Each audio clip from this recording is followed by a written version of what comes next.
কিছু কিছু বুঝে নিতে হয়, সে তো মুখে বলা যায় না, সে তো মুখে বলা যায় না।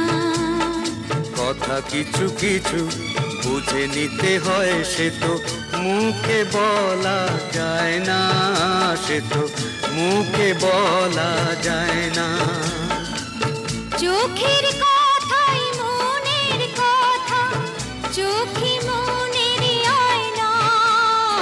কথা কিছু কিছু বুঝে নিতে হয়, সে তো মুখে বলা যায় না, সে তো মুখে বলা যায় না।